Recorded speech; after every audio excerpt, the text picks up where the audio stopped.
Yo, what's going on YouTube? It's your boy Jan Moses, bringing you another episode of the Salary Cap Report. Today's episode marks the halfway point, roughly, in round 1 here in season 2 of NBA 2K26 MyTeam, which means we have roughly 5 full days left until the beginning of round 2 of Salary Cap.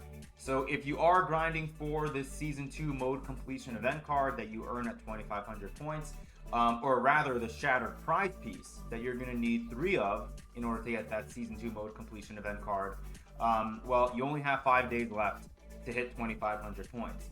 Now, as we discussed in the last episode of the Salary Cap Report, which I believe dropped roughly a week ago or so, we are not going to be grinding for this reward. I talked about it a lot in the previous video. I'm just not in love with where MyTeam is in terms of its rewards across all game modes. And the reason why I've not been uploading or streaming is just because I don't have much of a motivation, or much of any motivation rather, to really grind this game out right now. You know, like, I enjoy the gameplay, don't get me wrong, but I just don't feel the urge to get on this game every single day and, you know, dump a couple of hours in. I don't have that motivation or excitement to make videos for you guys, and I feel like if I can't give you guys content that I feel is at least somewhat helpful or informative, I'm better off not turning on my laptop and firing up OBS to get that video out for you guys. So I do apologize for the lack of content. I just, you know, I don't really feel like I have a lot to work with right now when it comes to this. And I only make content as a hobby. Like, I only do this literally for fun. And if I'm not having fun, I'm not going to upload as often as I usually do. But I'm still cautiously optimistic that 2K is going to give us more of a reason to want to get on the game in the coming weeks.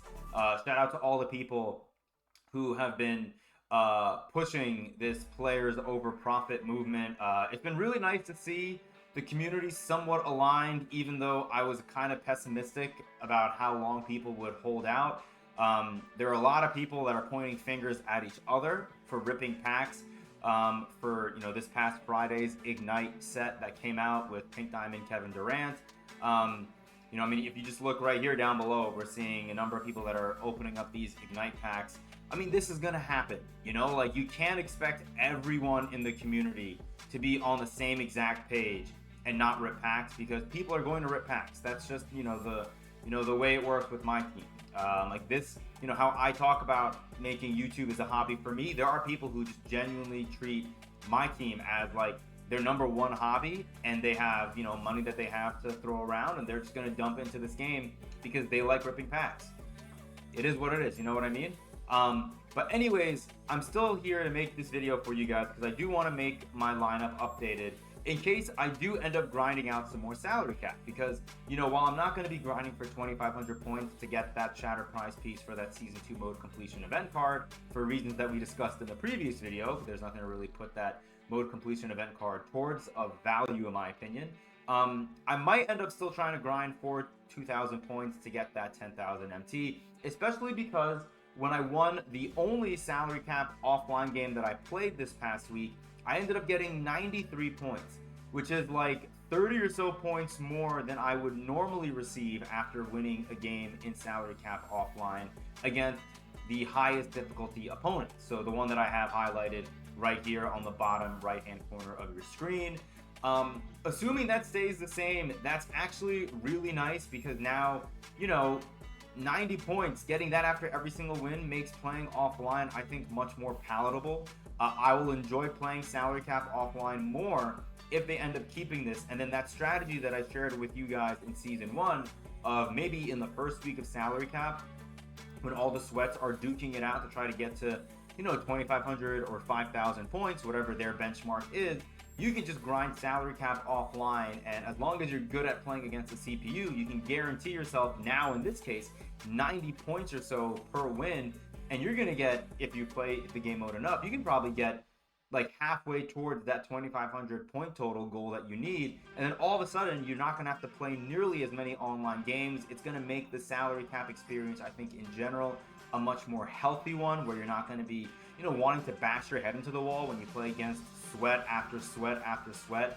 Because salary cap was super sweaty in season 1, and I feel like, unfortunately, given what the game mode is now in season 2, I feel like even less casuals like myself are playing this game mode a lot, and so I think if you're playing salary cap online, you're going to have a much higher chance now playing to play against the sweat than you probably did in season 1. And so if I do play more salary cap, it'll probably be predominantly offline. We'll have to see, but if we want to take care of that, we're going to have to modify our lineup. You can see we're at 10,900 salary, so we are going to go over a couple of things that I'm looking at for my lineup. But real quick, I did want to comment on a couple of things that 2K did add to the game on Friday that I do think is worth noting for you guys who are playing salary cap, or even if you're just playing MyTeam in general on a casual level. First of all, at least for this weekend, they've changed the daily agendas to basically net you 5,000 MT, which is really, really nice. You also get 1,000 MT for each of these, which is really nice. So yeah, you can make a decent amount of MT now from the dailies. Again, I don't expect this to be an everyday thing, but if it is, that'll be nice. We had it for Friday's drop, and now we're having it once again on Saturday. I'm recording this at a little after 12 o'clock p.m. Eastern. And then the weekly challenges, we got these two, we got two players right here. We have BJ Edgecombe, and then we have Jimmy Butler. The Edgecombe is the most interesting to me because if his salary ever drops, I'm assuming he's going to be at 2,000 salary. I don't have him yet, but once I do get him, he's a card that I'm going to be monitoring his salary a lot over the next month or so, because he is a 6'5" point guard eligible card, and especially as the salaries in general go up, like for our team salary, not for our player salaries, even running a card like BJ Edgecombe at 2,000 salary could be really worthwhile for your team, because again, that size at the point guard position, I think makes him very, very valuable. So yeah, I can't say the same about Jimmy Butler because I don't think he can play shooting guard. I think he's only small forward, power forward eligible. But BJ Edgecombe, again, I think very valuable asset for those of you guys who are still playing salary cap and plan on playing salary cap in future seasons. I'm going to try to get him later on this week if I can. I strongly advise you guys do the same. Now, besides that, let's go to the lineup very, very quickly here. And let me show you guys why my salaries are so high. You can see we're at 10,900. And if you look, a big reason for that is a lot of my Sapphires that I had been running because they were at 500 salary, like Bimbo Coles, Craig Elo, Charlie Villanueva, Wendell Carter. All these cards are up to 800 salary. In fact, the only Sapphire in my lineup currently who is not at the minimum 500 value for a Sapphire salary is James Posey, funny enough. So if we were to play salary cap, we would have to make a lot of changes. Also, my bench is all seemingly maxed out. Trey Jones and Brian Cardinal, the max for a gold at 300. Pau Gasol at 400. And I know that kind of sounds silly mentioning these cards, but again, when you're in the early days of salary cap, literally every bit of salary counts. So if I can shed all their salaries down to the minimum, if I put a gold in place of Pau Gasol, well, now I'm going to basically free up 400 salary, which is pretty decent. Because, for my starting lineup, I want to still keep all these cards where they're at. Now, let me show you guys a couple of things very, very quickly here. Let's go over to the Replaced Player tab, and let's sort by max salary. I'm assuming these salary changes have not changed for me from yesterday, because I believe the salaries do change on Fridays, and then I thought they changed on Sundays, who knows. But yes, you can see right here, this is exactly what I saw yesterday. Now Jamal Mashburn, who I had in my my collection previously at 1,200 salary, is now for the first time all year no longer at 1,200 salary, which makes me think all those lock-in Amethyst cards who you may have may all be at 2,000 salary now. But you may have other players who are no longer at 2,000 salary, such as these WNBA players and maybe a couple of these hidden gems. Buddy Hield, who's one of my favorite cards to shoot with in my team, and then Bronny James Jr., who's one of my favorite defensive point guards. They're both at 1,200 salary, which is very interesting. And even though I love Derrick Rose, it makes me wonder if it's more worthwhile for me to run Bronny James over D Rose, or maybe now once I get VJ Edgecombe, assuming he is at 2,000 salary, maybe I'll just do a 1-for-1 swap, one 2,000 salary point guard for another, going from Derrick Rose to Edgecombe. That could also be an option for us. Once we go down to the rubies, you're going to notice that a lot of the rubies that I like to run at 800 salary are not there anymore. You can see it's mostly WNBA players and then those Evo starter cards. Monte Morris is my only NBA player who is not a starter card who is at 800 salary, which is pretty crazy in my opinion. If you go to 500, you're going to kind of see more of the same. A lot of these sapphires and rubies have gone up in salary, but there is one sapphire who has finally dropped in salary, and I think especially if you're playing offline, we talked about how you want to abuse dynamic duos because of how the because of the salaries and the overalls and everything. Dynamic duos are kind of like cheat codes if you're able to game the system correctly with their badges. And we finally have Earl Monroe and Henry Bibby both down to 500 salary, which is a game changer, especially if you're playing offline and you're not playing against, a human who's going to abuse the fact that your backcourt is so undersized at 6'1" and 6'3". You can run these cards and you can honestly do really well with them offline. They both become amethyst cards, in case you forgot. Otherwise, again, looking at these sapphires, a lot of the ones that you would probably want to run are no longer available for you to run at 500 salary, which is kind of tough. So I'd probably want to run Earl Monroe and Henry Bibby, which we can, I guess, do right now very quickly. So let's go ahead and do that. And let's see how that affects our salary. So we'll throw, for now, Earl Monroe here, and then we'll throw Henry Bibby, who is an 85 as well. Yep. So just like that, we're at 10,300. If I wanted to, I could bench Josh Childress and bring in Craig Elo, because I like his jump shot a little bit more. Oh wait, no, I forgot. What's it called? Josh Childress is 600 salary instead of 800. Like what's it called? Like Craig. So we're gonna just keep Josh Childress here for now. And then if I want to keep these guys, which as of right now I do, I'd have to make changes here. So once again, we're just gonna go to salary, make that 200, and I'll just throw in Dana Barros for now. This can be Kiki Vandeweghe. And then lastly, all we gotta do is basically make him a 300 salary card. Let's just throw Ben Wallace in there for now. Just like that, we're at 10,000 salary flat.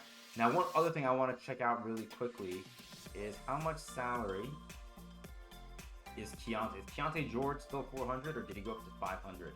I think Keontae George may be up to 500 salary, which would be so tough. Let's see. Keontae George. Right here. Yeah, Keontae George is up to 500 salary. So it looks like a lot of these lower end cards have all gone up in salary, but this is a lineup that I think I could still do really well with, even in the online streets of salary cap. But I would prefer to run with a lineup like this offline, just once again, given the fact that my backup backcourt is so undersized. But they are both amethysts technically, so they could do really, really well for us. I don't know what else I have to comment on. Do I have any players I have to redeem from here? I do not.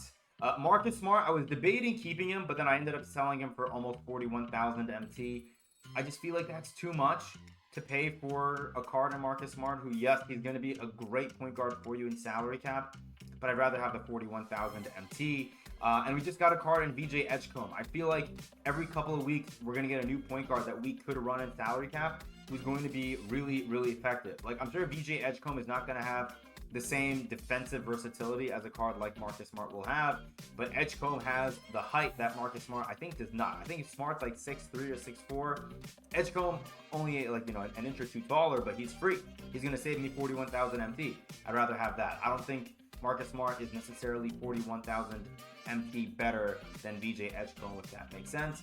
Now, the good thing about me taking so long to record another episode of the Salary Cap Report is I actually have a number of packs to open up, and I'm very excited to open up these packs. I'm not as excited to open up this one and get Ollie Johnson, who's apparently a duplicate. That's exciting. All right, cool. Okay, we have a number of packs. We have two 90+ Hidden Gems packs. Basically, I was playing through a breakout board that I'd started in Season 1 this past week, and I had a 90+ Hidden Gems in one of my corners.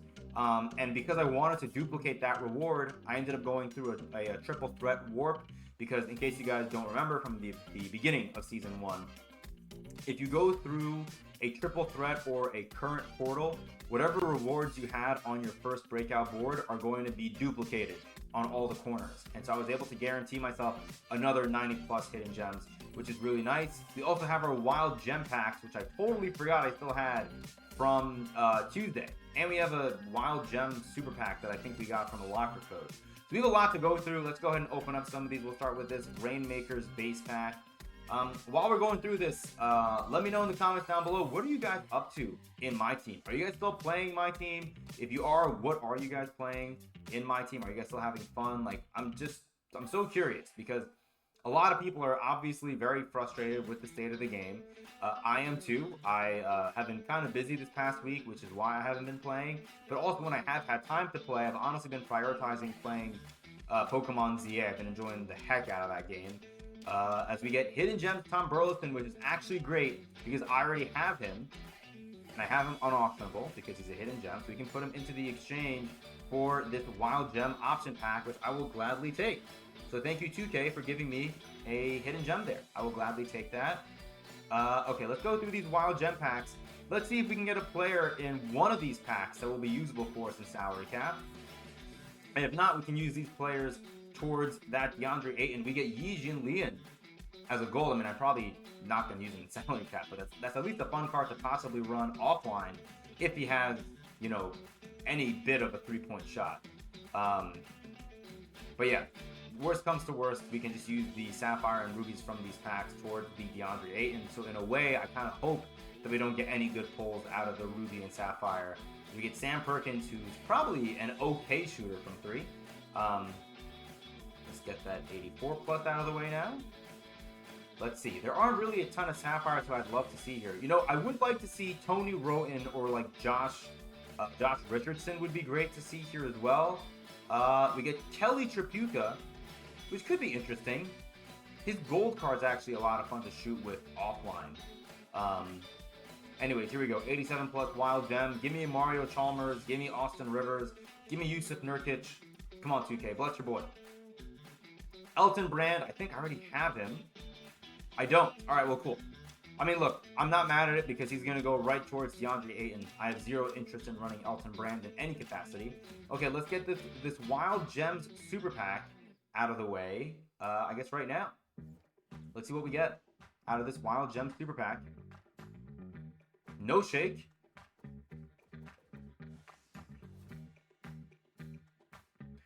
Where's the super in this pack? All right, that's cool. Gold Tyler Zeller, welcome to the squad. All right, our final 3 packs here. We have the 87 plus from logging in every single day. I'm going to say it once again. I don't think 2K should make it a wheel spin. I just think they should save us the 10 seconds and just give us the 87 plus right away because that's all I've been getting. Let's see what we get here. We get Blue Edwards, who we already have, I believe. Oh, no, I had him as auctionable and I sold him. But that's a card that we can throw into the exchange, so I'm not mad at that either. Okay. This is where it gets kind of fun. 90 plus hidden gems. I think we can also get promo players who have already been put into packs. So we talked about Marcus Smart earlier. There is a chance, I think, that we can still pull Marcus Smart out of this pack. So let's go ahead and rip it open. And let's see if we can get lucky and get a card in Marcus Smart who we could run. Or maybe we get another Amethyst that could potentially make our lineup and help us out here. So let's see who we get. We get a small forward. 89 mid-range. This isn't... Who is this? I have no idea who this is.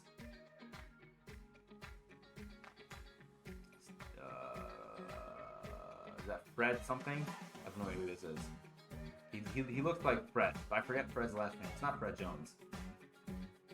Come on. Sometime today. Oh, that is Chuck Person. Okay, cool. We get Chuck Person. I thought that was, there's like a shooting guard, point guard for the Pacers named Fred something. Chuck Person's actually a fantastic pull. I will gladly take Chuck Person. He's an Amethyst that I wanted since season 1. I totally forgot about it. Wow. Basketball IQ is 0 for me today, I guess. All right, final Hidden Gems 90 plus pack. Come on, 2K. Give me something good here. Shooting guard, physical finisher. 83 close shot. From the Cavaliers. Is that Dion Waiters? Bruh. I just bought him yesterday and then I flipped him. So now we get a player from the Ignite set. I guess that's kind of cool. Yeah, Dion Waiters. Welcome to the collection. That's so fun. I literally sniped him yesterday for 15K, flipped him for a decent profit, and now I get him back again as an unauctionable version of him. That's pretty funny. I don't know if either of them are going to see the lineup, but Chuck Person could. Chuck Person definitely could. If you guys want to laugh real quick before we get on out of here, I did have an Ignite player as a free agent but could have run if I didn't want to run with Dion Waiters. And he's arguably the one chase card from the set. And that is Kevin Durant, which is hilarious. Yeah, probably my best free agent card that I have currently, but I did not want to waste his contracts grinding out meaningless agendas for Scott Brooks. So, yeah. All right, with that being said, I appreciate you guys. Again, let me know in the comments down below. Are you guys still playing MyTeam? And if you are, what are you guys doing? Because I'm looking for motivation. I'm only level 4, and I need to hit level 40 before the end of the season. I do think, again, in the next week, I would not be shocked if 2K does bring back events. If we see our first one next weekend for Halloween, it just makes all the sense in the world for 2K to do that if they were going to bring back events. But I don't know if 2K is just going to treat what we're getting in the exchange every week with the wild gems as our new like season-long events and then just leave it at that. Hopefully not, but you know, I would not be surprised. Anyways, I appreciate you guys as always, and until next time, whenever that may be, I'll see you later.